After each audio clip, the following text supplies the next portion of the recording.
What's up, guys? Welcome to June 19th as we dive into 2 Kings chapter 13, where it talks about Jehoahaz rules in Israel.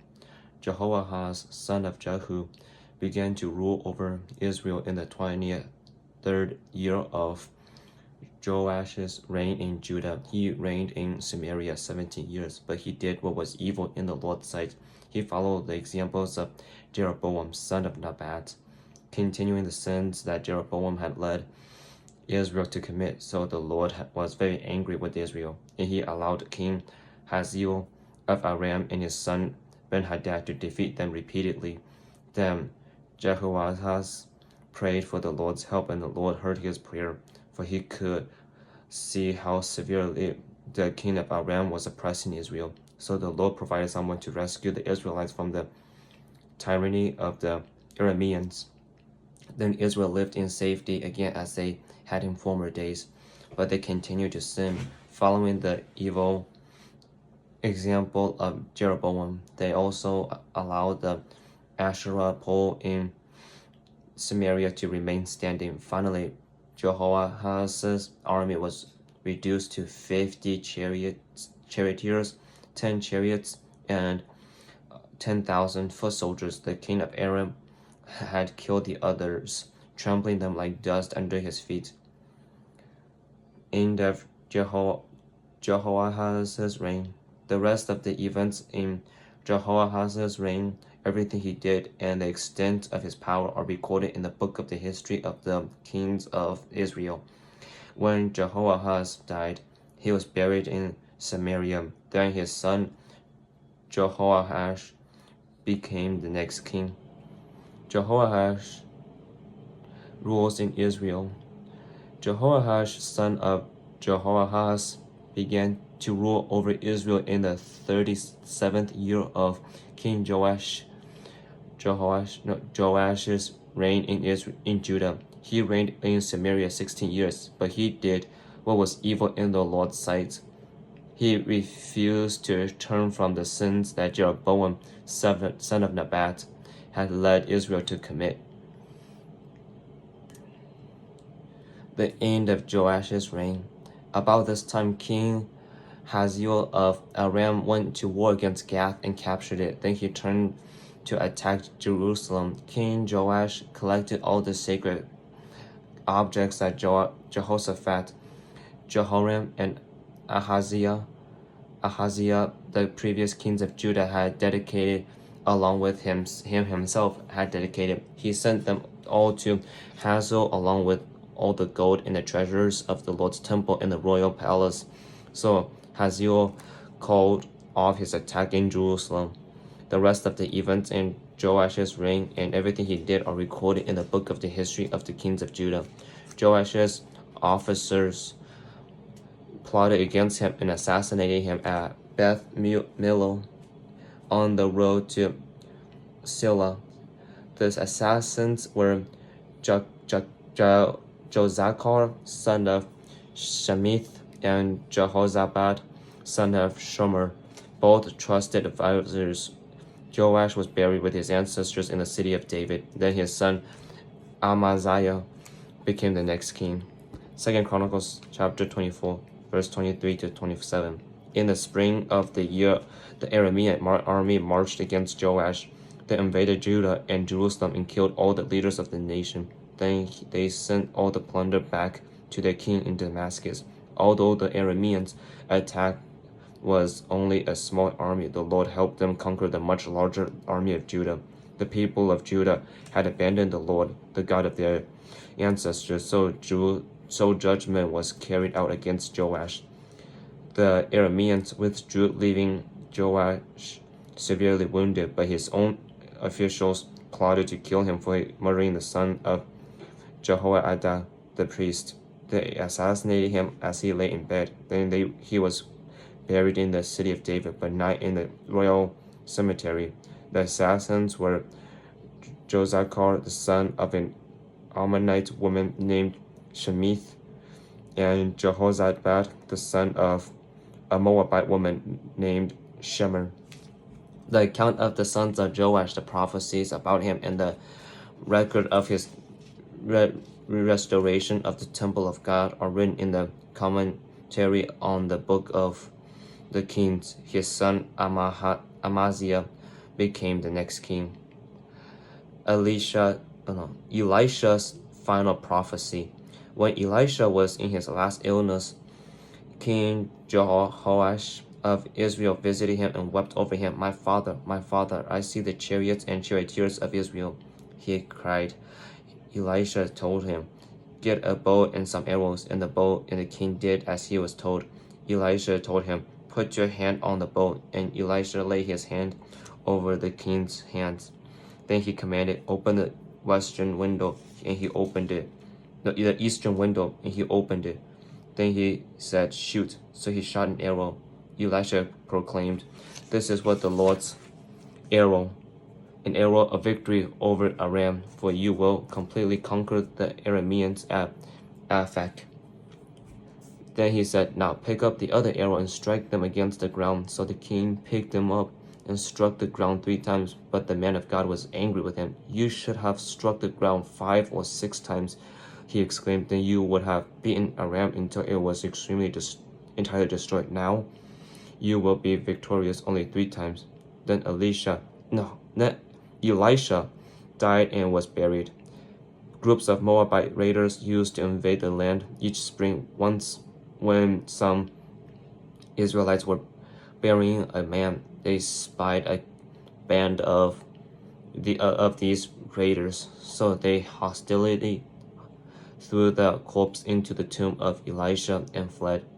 But as soon as the body touched Elisha's body, the bones, the dead man revived and jumped to his feet. King Hazael of Aram had oppressed Israel during the entire reign of King Jehoahaz, but the Lord was gracious and merciful to the people of Israel, and they were not totally destroyed. He pitied them because of his covenant with Abraham, Isaac, and Jacob, and to this day he still has not completely destroyed them or banished them from his presence. King Hazael of Aram died, and his son Ben-Hadad became the next king. Then Jehoash, son of Jehoahaz, recaptured from Ben-Hadad, son of Hazael, the towns that has been taken from Jehoash's father Jehoahaz. Jehoash defeated Ben-Hadad on 3 occasions, and he recovered the Israelite towns. And so yeah, that's the end for today. Obviously, the thing that stood out to me the most is crazy how, like, even though like Israel was sinning for like generations, for like through many kings, Israel went through so many kings because of their leaders not being fit to be leaders, not have the heart to follow God. And yet when the people cried out to God, he's like, when they cried out to God for help, it's like God just like went to help them, even though he has all the right to not help them. And that just shows a lot. Like, it captures like the faithfulness of God and how abundant his mercy and how fast he is to forgive those who has wronged him, those who sinned against him, those who dishonored him, those who disobeyed him.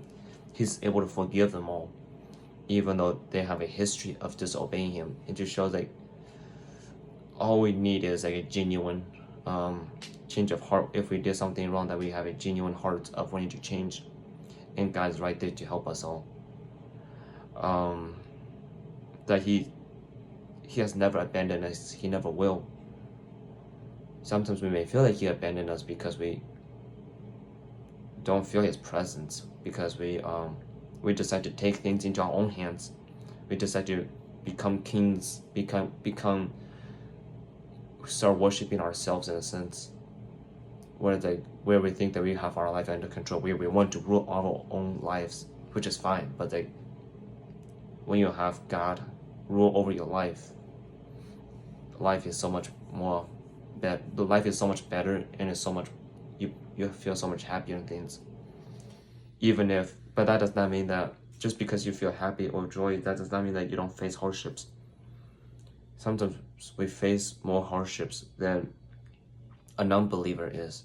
would go about facing hardships, because a true genuine Christian, someone who really follows God, he or she may find things that bothers them more than like a non-believer, because a non-believer is still living of this world, so they're used to this world, they're used to the culture of how everything runs. But like, as somebody who tries to pursue God, it's like I find things that are like frustrating, that I wanna have found it frustrated about like a year ago. It's just like when you're like try to explore who God is, trying to see who He is. You are like more sensitive, in a sense, sensitive to the people around you, sensitive to the ways in which this world is corrupt and stuff.